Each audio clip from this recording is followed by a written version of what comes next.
Yo, what's up guys mga kamashpit? Kamusta kayo lahat? Ako nga pala si Miko Motion. Maraming salamat sa pag-click at panonood ng video ko na to. And guys, di ako magsasawang sabihin na na-appreciate ko kapag nagki-click and kapag nag-review kayo ng mga pinapost ko dito at kalokohan ko sa buhay. And guys, maraming thank you din sa mga nagre-recommend and nagko-comment dyan ng mga kanta, mga banda. And so yun nga, since na napag-usapan or nabanggit ko na yun, guys, if meron kayong mga suggestion na banda or kanta or kahit pyesa nyo or kahit na sarili nyong kanta, sarili nyong banda, comment nyo dyan sa baba. Titignan ko yan, check out yan, re-reviewin yan, papost ko sa YouTube and sa TikTok. And guys, subscribe nyo ako and meron akong TikTok account, papost ko dyan sa gilid or may kita nyo dyan sa screen. If meron kayong free time, check nyo doon. I think okay naman yung mga content natin doon. And ngayong gabi ay, hindi ko na masyadong patatagalin.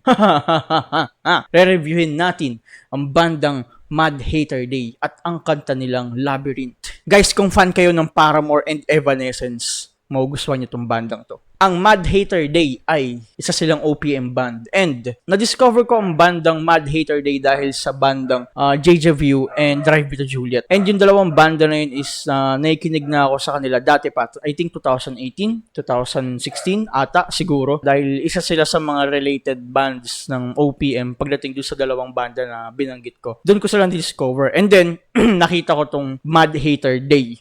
Tapos, guys, kung fan kayo ng Paramore and Evanescence, I can guarantee na magugustuhan nyo itong bandang to. 100%. No doubt.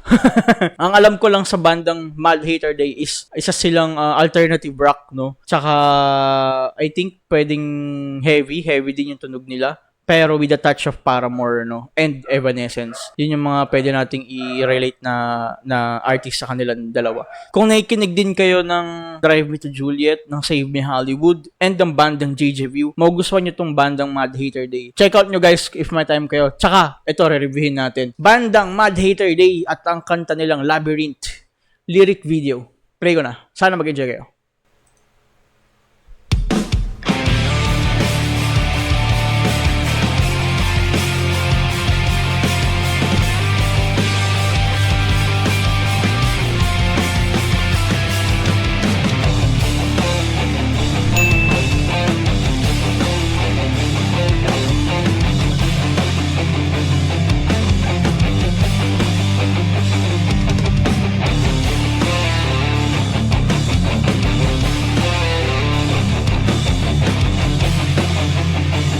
Very riffy, no? Na intro, no? Bagsakan agad, no? Tapos riffy na intro. Parang, parang push and pull yung tono nung kanta, no? Or yung kung paano nila dinideliver yung arrangement. Parang bagsakan, tas biglang bagal, tas parang may build up, no? Parang push and pull. Play ko na guys, balik ko konti.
Okay, no? Intro na riffy, tapos verse, tapos chorus na solid, no? Sing along, melodic na chorus. Damn! Napakataas ng resemblance sa bandang Drive Me to Juliet and Paramore. Yeah, sarap sa tenga guys. Play ko na, balik ka konti.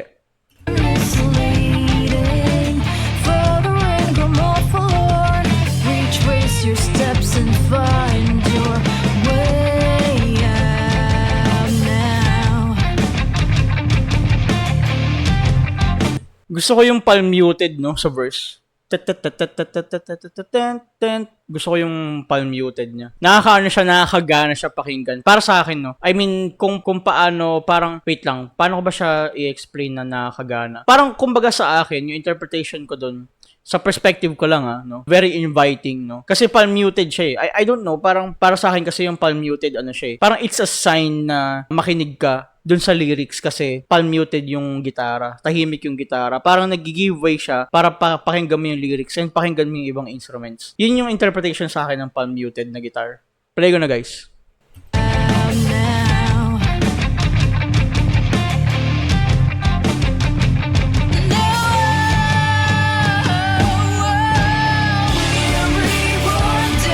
Chorus.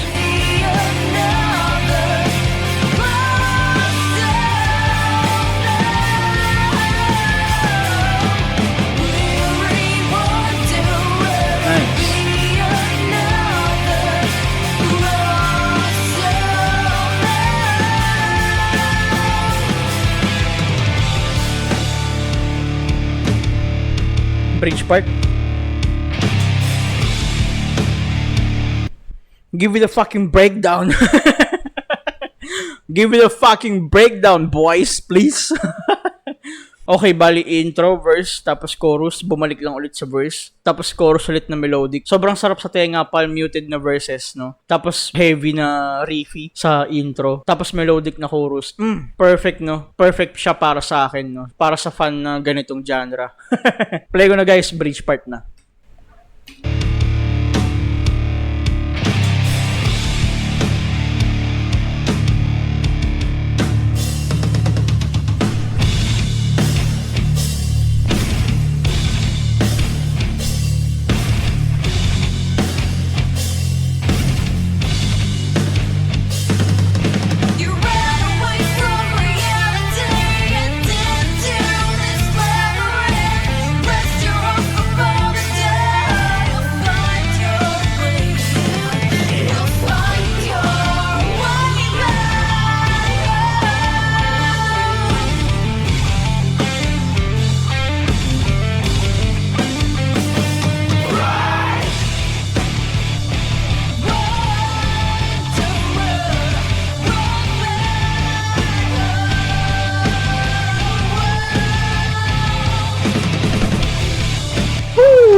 Nice! Grabe, sobrang sarap ng last chorus tsaka bridge. Yung transition ng bridge papunta doon sa last chorus, nasty, no? Alam nyo guys, yung gusto ko dun sa bridge part, ano siya, hindi siya sobrang bigat, hindi siya sobrang explosive, pero ano siya, parang somehow, meron siyang strange feeling na, mabigat to pero hindi.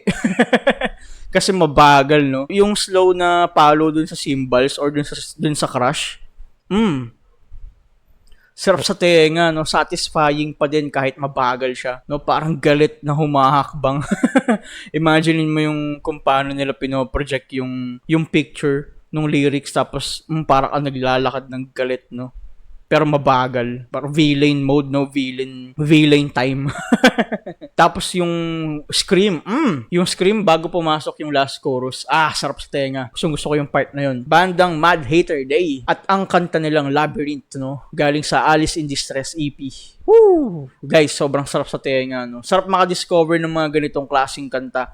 And mga ganitong hidden gems, no? Ginto sa underground ng OPM. Sarap sa tenga, guys. Whew! So yun, guys, hindi ko na masyadong patatagalin. Muli, ako nga pala si Miko Mosh. Maraming salamat sa pag-click at panonood ng video na to. And guys, subscribe nyo ako.